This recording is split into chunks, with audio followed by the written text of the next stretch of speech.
இந்த வீடியோவில் நம்ம கெமிஸ்ட்ரியில் தனிமம் மற்றும் சேர்மத்தை பற்றி தான் பார்க்க போகிறோம். வாங்க பார்க்கலாம்.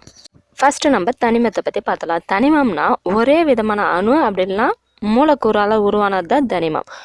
ஒரே விதமான அணுக்கள் அல்லது மூலக்கூறுகளால் உருவாக்கப்பட்டது தான் தனிமம். இது வரைக்குமே 118 தனிமங்கள் கண்டறியப்பட்டுள்ளன. இது வரைக்கும் எத்தனை தனிமங்கள் கண்டறியப்பட்டுள்ளன? 118. இதில் 92 தனிமங்கள் இயற்கையாக கிடைச்சது, 26 தனிமங்கள் செயற்கையானது. 92 தனிமங்கள் இயற்கையானது, 26 தனிமங்கள் செயற்கையானது. இந்த 118 தனிமத்தில் 112வது தனிமம் கொப்ரான்சியம். 112வது தனிமம் என்ன? கொப்ரான்சியம். இது மட்டும்தான் IUPACயால் அதிகாரப்பூர்வமாக குறியீடு பெற்றுள்ளது. IUPACனா international union of pure and applied chemistry. 112வது தனிமம் கொப்ரான்சியம் மட்டும்தான் IUPACயால் அதிகாரப்பூர்வமாக குறியீடு பெற்றுள்ளது. அதுக்கடுத்து பூமியில் ஆக்சிஜன் 16.6% உள்ளது. பூமியில் ஆக்சிஜன் 16.6%, சிலிக்கான் 27.7%, அலுமினியம் 8.1%, இரும்பு 5%, கால்சியம் 3.6%, சோடியம் 2.8%, பொட்டாசியம் 2.6%, மெக்னீசியம் 2.1%. மற்ற எல்லாமே மீதியெல்லாம் 2.5% இருக்குது. அடுத்து தனிமத்தோட பண்புகள். தனிமத்துக்கு என்னென்ன பண்புலாம் இருக்குன்னு பார்க்கலாம். தனிமம் தூய்மையானது, ஒருபடிதான பொருள். தனிமம் உருகும் கொதிநிலை பண்பு இருக்குது. ஒரு தனிமத்தை வேதி வினையால், அதாவது கெமிக்கல் முறைப்படி அதை சிதைக்க முடியாது. ஒரு தனிமத்தை வேதி முறையால் சிதைக்க முடியாது. ஒரு தனிமம் ஒரே வகையான அணுக்களை பெற்றிருக்கும். வேறு வேறு தனிமம் வேறு வேறு அணுக்களை பெற்றிருக்கும். அணுக்கள் தான் ஒரு தனிமத்தை பண்பு நிர்ணயிக்குது. தனிமத்தோட பண்பை நிர்ணயிக்கிறது என்னது? அணுக்கள் தான். அணுக்கள் தான் ஒரு தனிமத்தின் பண்புகளை நிர்ணயிக்குது. தனிமத்தோட மிகச்சிறிய துகள் அணு. தனிமத்தின் மிகச்சிறிய துகள் அணு. தனிமத்தோட அடிப்படை அலகு அணு. தனிமத்தின் அடிப்படை அலகு என்ன? அணு. ஒரு தனிமம் மற்றொரு தனிமத்தோட, அதாவது ஒரு தனிமம் வேற ஒரு தனிமத்தோட ஈடுபட்டு சேர்மத்தை உருவாக்கும். அதாவது தனிமம் ப்ளஸ் தனிமம் ஈக்குவல் டு சேர்மம். Example H2 + O equal to H2O. அதாவது ஹைட்ரஜனும் ஆக்சிஜனும் சேர்ந்துச்சுன்னா H2O என்ற நீர் உருவாகும். நீர் என்பது சேர்மம், ஹைட்ரஜனும் ஆக்சிஜனும் தனிமம். ஸோ தனிமம் ப்ளஸ் தனிமம் ஈக்குவல் டு சேர்மம். தனிமங்களை 2 முறையில் வகைப்படலாம். ஒன்று இயற்பியல் நிலையை பேஸ் பண்ணி, இன்னொன்று பண்புகளோட அடிப்படையில் தனிமங்களை 2 வகையாக பிரிக்கலாம். ஃபஸ்ட்டு இயற்பியலை பேஸ் பண்ணி எப்படி இருக்குன்னு சொல்லிட்டு பார்க்கலாம். இயற்பியலை பேஸ் பண்ணி பிரிக்கிறதுனா திண்மம், நீர்மம், வாயு, பிளாஸ்மா, கண்டென்சேட். திண்மம்னா ஒரு குறிப்பிட்ட இடத்தை ஆக்கிரமித்து கொள்ளும். அதே போல் அதுக்கு வடிவம் இருக்குது. இதுதான் திண்மம். எக்ஸாம்பிளுக்கு கார்பன், காப்பர்லாம் திண்மம். நீர்மம் என்றால் அதுவும் ஒரு குறிப்பிட்ட இடத்தை ஆக்கிரமித்து கொள்ளும், ஆனால் அதற்கு வடிவம் இல்லை. நீர்மத்திற்கு வடிவம் இல்லை. எக்ஸாம்பிளுக்கு சிசிஎம், கால்சியம். அதுக்கடுத்து வாயு இடத்தை ஆக்கிரமித்து கொள்ளாது. அதே போல் இதற்கு வடிவமும் இல்லை. எக்ஸாம்பிளுக்கு H2O அண்ட் O2. அதுக்கடுத்து பிளாஸ்மா அதிக வெப்பப்படுத்தப்பட்ட வாயு நிலை. பிளாஸ்மா என்றால் என்ன? அதிக வெப்பப்படுத்தப்பட்ட வாயு நிலை. அதுக்கடுத்து கண்டென்சேட்னா அதிக குளிரூட்டப்பட்ட திடப்பொருள். கண்டென்சேட்னா என்ன? அதிக குளிரூட்டப்பட்ட திடப்பொருள். இதை போஸ்-ஐன்ஸ்டீன் கண்டென்சேட் சொல்லுவாங்க. என்ன சொல்லுவாங்க? போஸ்-ஐன்ஸ்டீன் கண்டென்சேட். அதுக்கடுத்து பண்புகளை பேஸ் பண்ணி என்னென்னவா பிரிக்கலாம்னு சொல்லிட்டு பார்க்கலாம். பண்புகளை பேஸ் பண்ணி உலோகங்கள், அலோகங்கள், உலோக போலிகள்னு சொல்லிட்டுலாம் பிரிப்பாங்க. ஃபஸ்ட்டு உலோகங்கள். நமக்கு தனிமம் 118 கிடைச்சதில் அதில் 92 இயற்கையானது. இந்த 92 இயற்கையானதில் 72 தனிமங்கள் உலோகங்கள் தான். 72 தனிமங்கள் என்ன?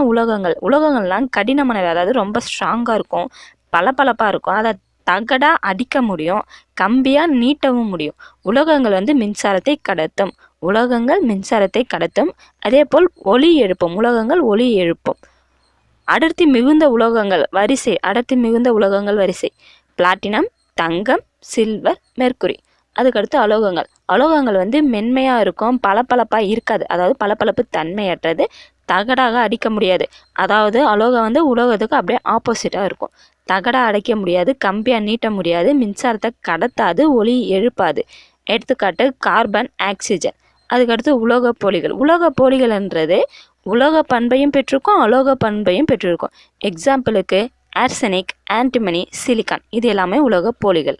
அடுத்து டால்டனோட அணுக்கோட்பாடு என்னன்னு சொல்லிட்டு பார்க்கலாம். அதாவது ஜான் டால்டன் தனிமத்தை பற்றி என்ன சொல்கிறாருன்னு சொல்லிட்டு பார்க்கலாம். ஜான் டால்டன் என்ன சொல்கிறாருன்னா, எல்லா தனிமங்களுமே பிளக்க முடியாத அணுக்களால் ஆனது தான் சொல்கிறாங்க. அதாவது அனைத்து தனிமங்களும் பிளக்க முடியாத அணுக்களால் ஆனது.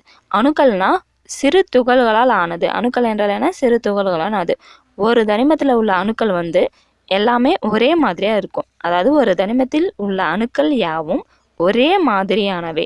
ஒரு தனிமத்தில் இருக்க அணுக்கள் எல்லாமே ஒரே மாதிரி இருக்கும். இப்போ தனிமம்னா என்னன்னு சொல்லிட்டு ஒரு ஐடியா கிடைச்சிருக்கும். அதுக்கடுத்து சேர்மங்கள் பார்க்கலாம். சேர்மங்கள்னா 2 அல்லது அதற்கு மேற்பட்ட தனிமங்கள் ஒரு குறிப்பிட்ட நிறை விகிதத்தில் இணைந்து உருவான பொருள் தான் சேர்மம். அதாவது 2 அப்படின்னா அதற்கு மேற்பட்ட தனிமங்கள் சேர்ந்தது தான் சேர்மம். சேர்மத்தோட வகைப்பாடு. சேர்மங்களை 2 வகையை பிரிக்கலாம். கனிமம் சேர்மம், கரிம சேர்மம். கனிம சேர்மம்னா பாறை, தாது போன்ற உயிரற்ற மூலங்களிலிருந்து பெறப்படும் சேர்மம்.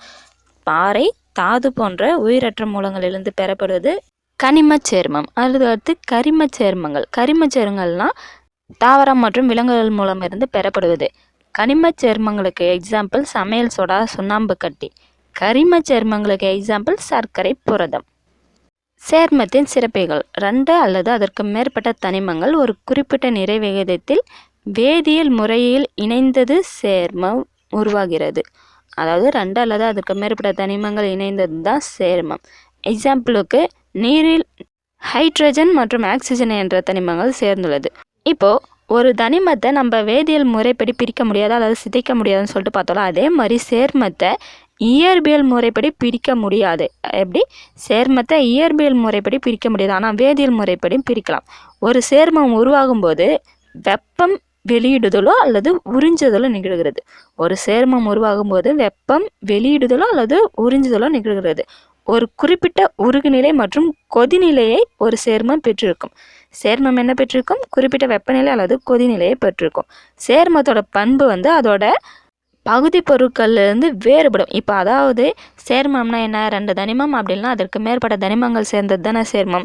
சேர்மத்தோட பண்பு எப்படி இருக்குன்னா, அந்த தனிமத்திலேருந்து ஆல்ரெடி அதில் மிக்ஸ் ஆகிருக்கல தனிமம், அந்த தனிமத்திலேருந்து வேறுபட்டு இருக்கும், ஒரே மாதிரி இருக்காது. சேர்மம் என்பது ஒரு பணிதானது. சேர்மம் என்றால் என்ன? ஒரு படிதானது. இப்போ நெக்ஸ்ட்டு சேர்மங்களோட பயன்கள், அதாவது சேர்மங்கள் எங்கெங்கே எந்தெந்த பேரில் யூஸ் ஆகுதுன்னு சொல்லிட்டு பார்க்கலாம். ஃபஸ்ட்டு நம்ம பார்க்க போகிறது நீர். நீரோட வேதிப்பெயர், அதாவது நீரோட கெமிக்கல் பெயர் என்னன்னு பார்த்தீங்கன்னா, அதாவது நீரோட வேதிப்பெயர் ஹைட்ரஜன் ஆக்சைடு.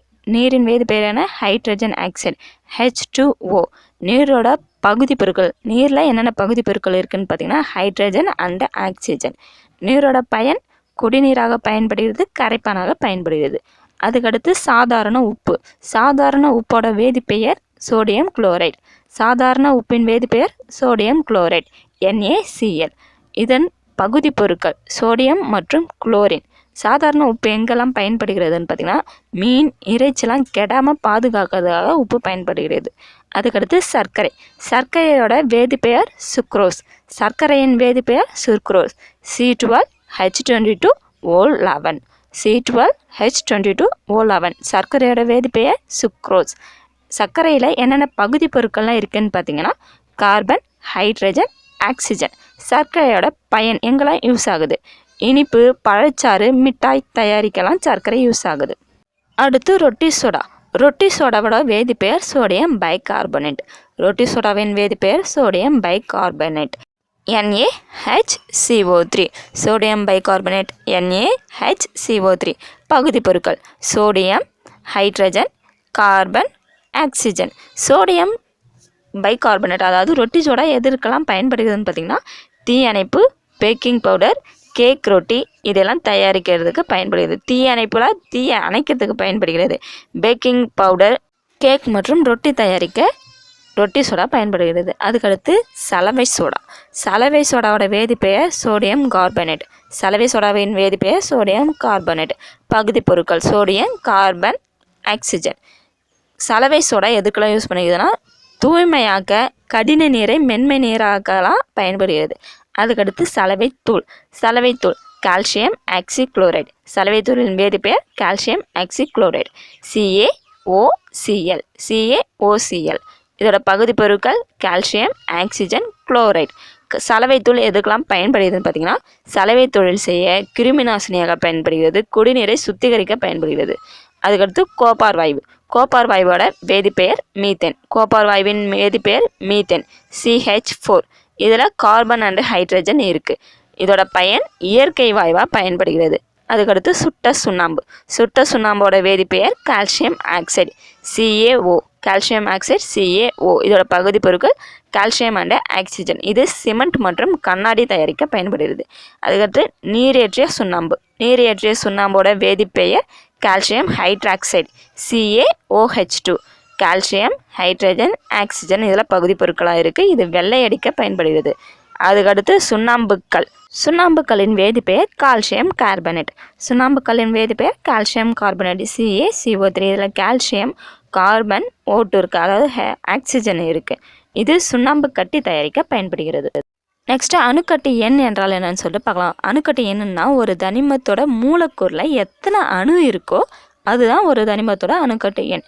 ஒரு தனிமத்தின் மூலக்கூறில் எத்தனை அணுக்கள் உள்ளனவோ அதுவே அத்தனிமத்தின் அணுக்கட்டு எண். இப்போது அணுக்கட்டு எண் 1 பெற்றுள்ள தனிமங்கள் எதுன்னு பார்த்தீங்கன்னா சில்வர், பொட்டாசியம், கார்பன் மற்றும் மந்த வாயுக்கள். அணுக்கட்டு எண் 2 பெற்றுள்ள தனிமங்கள் ஹைட்ரஜன், புரோமின், குளோரின், ஆக்சிஜன். அணுக்கட்டு எண் பல அணுக்கட்டு எண் கொண்டுள்ள தனிமங்கள் பாஸ்பரஸ், கந்தகம். அடுத்து தனிமங்கள்லாம் அதோட பண்புகள் அந்த அணு எண், நிறை எண் நிறைய பேஸ் பண்ணி வரிசைப்படுத்தி வச்சுருப்பாங்க. இப்போ எல்லாமே ஒரு இடத்துல போட்டுட்டா எது எங்கே இருக்குன்னு தெரியாதுல்ல. ஸோ அதை எல்லாத்தையுமே வரிசைப்படுத்தி வச்சுருப்பாங்க. அந்த மாதிரி தனிம வரிசை வகைப்பட பற்றி தான் நம்ம இப்போ பார்க்க போகிறோம். ஃபஸ்ட்டு நம்ம மெண்டலிஃப் தனிம வரிசை அட்டவணை பற்றி தான் பார்க்க போகிறோம். வேதியியல் அட்டவணையின் தந்தை மெண்டலிஃப். வேதியியல் அட்டவணையின் தந்தை யார்? மெண்டலிஃப். மெண்டலிஃப் வந்து 1869 ரஷ்யாவில் ஃபஸ்ட்டு தனிம வரிசை அட்டவணையை தயாரித்தார். மெண்டலிஃப் 1869 ரஷ்யாவில் ஃபஸ்ட்டு தனிம வரிசை அட்டவணையை தயாரித்தார். இவர் வந்து அணு நிறையை அடிப்படையாக கொண்டு அட்டவணை தயாரித்தார். மெண்டலிஃப் அணு நிறையை அடிப்படையாக கொண்டு அட்டவணை தயாரித்தார். அதுக்கடுத்து நவீன ஆவர்த்தன விதி. இதை யார் கிரியேட் பண்ணுன்னு பார்த்தீங்கன்னா H.J. மோஸ்லே. அதாவது ஹென்ரி ஜெப்ரிஸ் மோஸ்லே. இவர் வந்து நவீன வேதியியல் அட்டவணையின் தந்தை.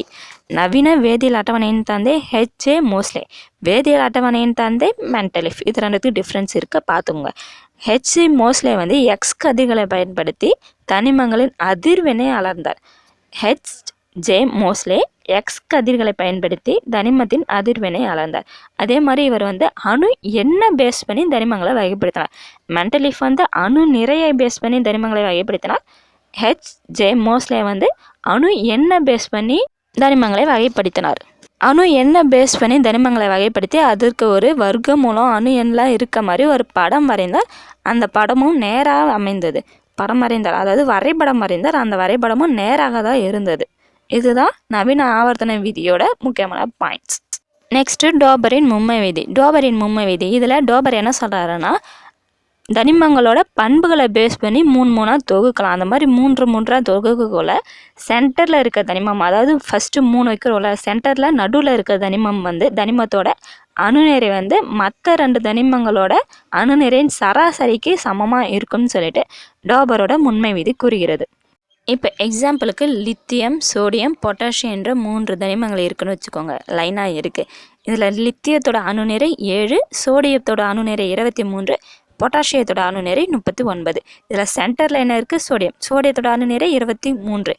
மற்ற ரெண்டுமே பார்த்தீங்கன்னா லித்தியத்துக்கு 7, பொட்டாசியத்துக்கு 39. இது ரெண்டுத்துமே ஆட் பண்ணால் 46. இதோட சராசரி பார்க்கணும். ஸோ 46 / 2 23. சோடியத்தோட அணுநிறை என்ன? 23. அப்போ லித்தியத்தையும் பொட்டாசியத்தையும் நம்ம சராசரி கண்டுபிடிச்சா அதோட அணுநிறை என்ன வருது? 23. ஸோ ரெண்டுமே ஈக்குவலாக இருக்குது. இதை தான் டோபர் வந்து அவரோட மும்மை விதியில் சொல்ல வர்றார். நெக்ஸ்ட்டு எண்ம விதி. எண்ம விதியை உருவாக்கம் யாருன்னு பார்த்தீங்கன்னா நியூட்லாண்ட் என்ன சொல்ல வர்றாருன்னா தனிமங்களை அணுநிறை அடிப்படையில் ஏறு வரிசையில் அமைக்கிறார். ஏறு வரிசையில் அமைச்சா ஃபஸ்ட்டு தனிமத்தோட பண்பும் 8வது தனிமத்தோட பண்பும் ஒரே மாதிரி இருக்குன்னு சொல்லிட்டு நியூட்லாண்ட் சொல்கிறார் எண்ம விதி மூலமாக. இது எப்படி இருக்குன்னா இசைக்குறியோட சார்ந்து இருக்குன்னு சொல்லிட்டு நியூட்லாண்ட் சொல்கிறார். இசைக்குறின்னா இந்த சரிகமப்பா இருக்குல்ல, சரிகமப்பா அந்த மாதிரி இருக்குல்ல, அந்த மாதிரி அதாவது அதை பேஸ் பண்ணி இருக்கும், அதே மாதிரி இருக்குன்னு சொல்லிட்டு நியூட்லாண்ட் சொல்கிறார். இந்த எண்ம விதிகளை குறைகள் என்னன்னு பார்த்தீங்கன்னா கால்சியத்துக்கு அப்புறமா வர தனிமங்களுக்கு இந்த விதி பொருந்தலை. கால்சியத்திற்கு பின் வரும் தனிமங்களுக்கு இவ்விதி பொருந்தவில்லை. அதே மாதிரி மந்த வாயுக்களுக்கும் இந்த விதி பொருந்தவில்லை. தனிம வரிசை அட்டவணை பற்றிய கரிகள். இப்போ அட்டவணைனா என்ன? டேபிள்னால் எப்படி இருக்கும்? பாக்ஸாக இருக்கும். டேபிள் எப்படி இருக்குன்னு உங்களுக்கு தெரியல. ஸோ இப்போ அந்த டேபிளில் நம்ம மேலேருந்து கீழே வரக்குள்ள தனிமங்கள் எப்படி இருக்கோ அதேமாரி லெஃப்ட்லேருந்து ரைட்டில் போகக்குள்ள தனிமங்கள் எப்படி இருக்குன்னு சொல்லிட்டு பார்க்க போகிறோம்.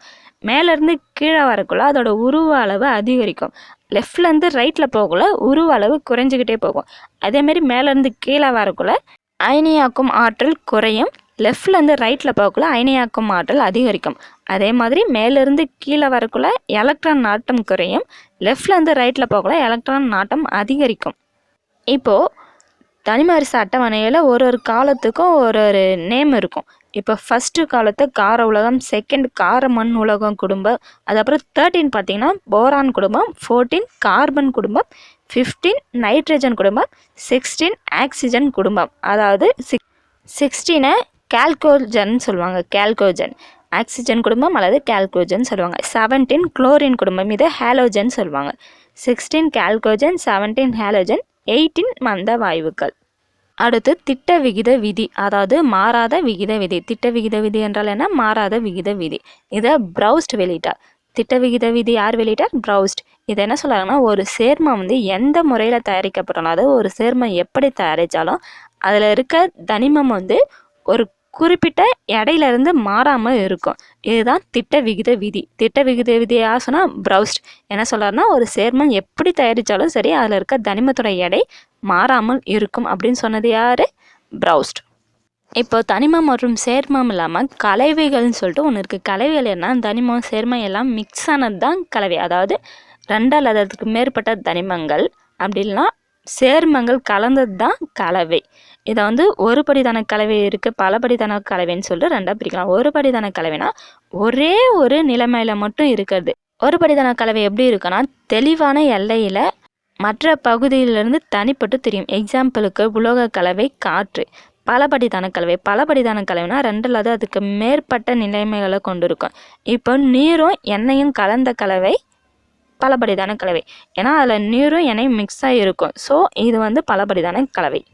அடுத்து சேர்மம் மற்றும் கலவைக்கான டிஃப்ரென்ஷியேஷன் பார்க்கலாம். சேர்மம் 2 அல்லது மேற்பட்ட தனிமங்கள் வேதியியல் முறைப்படி உருவாகும். சேர்மம் என்பது 2 அல்லது மேற்பட்ட தனிமங்கள் வேதியியல் முறைப்படி உருவாக்குவது சேர்மம். கலவை 2 அல்லது அதற்கு மேற்பட்ட தூய பொருட்கள் கலக்கும் போது உருவாகிறது தான் கலவை. 2 அல்லது அதற்கு மேற்பட்ட பொருட்கள். சேர்மம் கெமிஸ்ட்ரி முறையில், அதாவது தனிம முறையில், வேதியியல் முறையில் மட்டும்தான் உருவாகும். கலவை அப்படி இல்லை, மிக்ஸ் ஆனாலே அது ஒரு கலவை தான். அதுக்கப்புறம் சேர்மத்துக்கு உருகுநிலை, கொதிநிலை, அடர்த்தி எல்லாமே இருக்கும். அதாவது சேர்மம் எல்லா பண்புகளையும் பெற்றிருக்கும். ஆனால் கலவை உருகுநிலை, கொதிநிலை, அடர்த்தி போன்ற பண்புகள்லாம் பெற்றிருக்காது. சேர்மங்கள் அதோட பகுதி பொருட்களான தனிமங்களோட பண்புகளிலிருந்து மாறுபட்டு இருக்கும். ஆனால் கலவை அதோட பகுதி பொருட்களான தனிமங்களின் பண்புகளை அப்படியே பெற்றிருக்கும். சேர்மங்கள் ஒரு படிதானவை மட்டும்தான். ஆனால் கலவை ஒரு படிதானவை இருக்குது, பல படிதானவையும் இருக்குது. சேர்மங்களை இயற்பியல் முறைப்படி பிரிக்க முடியாது. ஆனால் கலவையை இயற்பியல் முறைப்படி பிரிக்கலாம். இப்போ நம்ம ஸ்டார்டிங்கில் தனிமத்தை எடுத்ததுலேருந்து அணுன்னே சொல்லிட்டு இருக்கோம். அப்படி அணுனா என்னன்னு சொல்லிட்டு தான் இப்போ பார்க்க போகிறோம். அணுனா அது ஒரு கிரேக்க பொருளில் அதோட மீனிங் என்னென்னா உடைக்க முடியாத, அப்படிலாம் பிரிக்க முடியாதவைன்னு சொல்லிட்டு பொருள். அணுனா கிரேக்கத்தில் அதோட மீனிங் என்ன? உடைக்க முடியாத, அப்படிலாம் பிரிக்க முடியாதவைன்னு சொல்லிட்டு பொருள். அணுவோட அடிப்படை துகள்கள் என்னென்னு பார்த்தீங்கன்னா புரோட்டான், எலக்ட்ரான், நியூட்ரான். அணுவின் அடிப்படை துகள்கள் என்னென்னா புரோட்டான், எலக்ட்ரான், நியூட்ரான். ஃபஸ்ட்டு புரோட்டானை பார்த்துடலாம். புரோட்டானை கண்டறிந்தது யார் பார்த்தீங்கன்னா கோல்டுஸ்டின். புரோட்டானை கண்டறிந்தது யார்? கோல்டுஸ்டின். புரோட்டான் நேர் மின்சுமை உடையது. புரோட்டான் நேர் மின்சுமை உடைய துகள்கள். இது அணுவோட உட்கருவுள் உள்ளே இருக்கும். அணுவின் உட்கருவினுள் இருக்கும் புரோட்டான். புரோட்டானோட நிறை எண் 1.626 × 10⁻⁻27 kg. புரோட்டானோட நிறை எண் எவ்வளோ? 1.626 × 10⁻27, அதாவது -27 kg. இதான் புரோட்டானோட நிறை எண். அதுக்கடுத்து எலக்ட்ரானை கண்டறிந்தவர் ஜே தாம்சன். எலக்ட்ரானை கண்டறிந்தது யார்? J Thomson. இது எதிர் மின்சுமையுடையது. இது உட்கருவை சுற்றி இருக்க வட்டப்பாதையில் சுற்றி வரும். எலக்ட்ரான் உட்கருவை சுற்றி இருக்க வட்டப்பாதையில் சுற்றி வரும். இதோட சராசரி, அதாவது சராசரி நிறை எண் என்னன்னு பார்த்தீங்கன்னா 9.1 × 10⁻−31 kg. அதாவது எலக்ட்ரான் நிறை எண் எவ்வளோ? 9.1 × -31 kg. நியூட்ரான். நியூட்ரானை கண்டறிந்தது சாட்விக். நியூட்ரானை கண்டறிந்தது யார்? சாட்விக். இது வந்து நடுநிலையானது, மின்சுமை அற்ற துகள். இது வந்து உட்கரு உள்ளே இருக்கும். நியூட்ரானும் புரோட்டானும் உட்கரு உள்ளே இருக்கும். எலக்ட்ரான் வந்து அதை வட்டப்பாதையில் சுற்றி வரும். புரோட்டானை கண்டறிந்தது கோல்ட்ஸ்டீன், எலக்ட்ரானை கண்டறிந்தது ஜே தாம்சன், நியூட்ரானை கண்டறிந்தது சாட்விக். அணு எண். அணு எண் என்பது புரோட்டான் அப்படின்னா நியூட்ரானோட எண். புரோட்டானும் நியூட்ரானும் எப்பயுமே சேம் அதாகும். புரோட்டானோட எண் அப்படின்னா நியூட்ரானோட எண் தான் அணு எண் சொல்லுவாங்க. புரோட்டான் வந்து உட்கரு உள்ளே இருக்கும். அதாவது உட்கருவின் உள்ளே இருக்க புரோட்டானின் எண்ணிக்கையும், அப்படி இல்லைன்னா உட்கருவை சுற்றி வருகின்ற எலக்ட்ரான்களின் எண்ணிக்கையும் தான் அணு எண் சொல்லுவாங்க. நிறையன். நிறையன் என்பது புரோட்டான் ப்ளஸ் நியூட்ரானின் கூடுதல் தான் நிறையன். அணு எண் என்பது புரோட்டான் அல்லது எலக்ட்ரானோட எண்ணிக்கை. இப்போ புரோட்டான் அப்படின்னா எலக்ட்ரான் எவ்வளோ இருக்கோ அதுதான் அணு எண். ஆனால் நிறையன் என்பது புரோட்டான் மற்றும் நியூட்ரானோட கூடுதல் தான் நிறையன். அதாவது புரோட்டான் ப்ளஸ் நியூட்ரான் தான் நிறையன். ஒரு அணுவை உட்கருவில் உள்ள புரோட்டானும், அதாவது ஒரு அணுவின் உட்கருவில் உள்ள புரோட்டானும் மற்றும் நியூட்ரானின் எண்ணிக்கையின் கூடுதல் நிறையன். நிறையனை ஏன்னு சொல்லுவாங்க? நிறையன் ஈக்குவல் டு புரோட்டான்களின் எண்ணிக்கை ப்ளஸ் நியூட்ரான்களின் எண்ணிக்கை. நியூட்ரானின் எண்ணிக்கை ஈக்குவல் டு, அதாவது n equal to a minus Z. ஏன்னா நியூட்ரான்களின் எண்ணிக்கை, ஏனா நிறையன், இசட்னா அணு எண். அடுத்து பரும்பொருள் என்னென்னா பார்க்கலாம். பரும்பொருள்னா அறிவியல் உலகில் நிறை மற்றும் குறிப்பிட்ட இடத்தை அமைத்து கொள்ளும் தன்மை பரும்பொருள். அதாவது ஒரு குறிப்பிட்ட இடத்தை அடைச்சிக்கிட்டு தான் பரும்பொருள். இதோட 2 வகை இருக்குது. தூய்மையானவை, தூய்மையற்றவைன்னு 2 இருக்குது. தூய்மையானவை வந்து தனிமம் மற்றும் சேர்மம், தூய்மையற்றவை வந்து கலவை. அவ்வளோதான் ஃப்ரெண்ட்ஸ். இந்த வீடியோவில் நம்ம தனிமம் மற்றும் சேர்மத்தை பற்றி ஃபுல் டீட்டெயில்ஸ் பார்த்துருவோம். இனி அடுத்த வீடியோவில் பார்க்கலாம். ஓகே ஃப்ரெண்ட்ஸ், பாய்.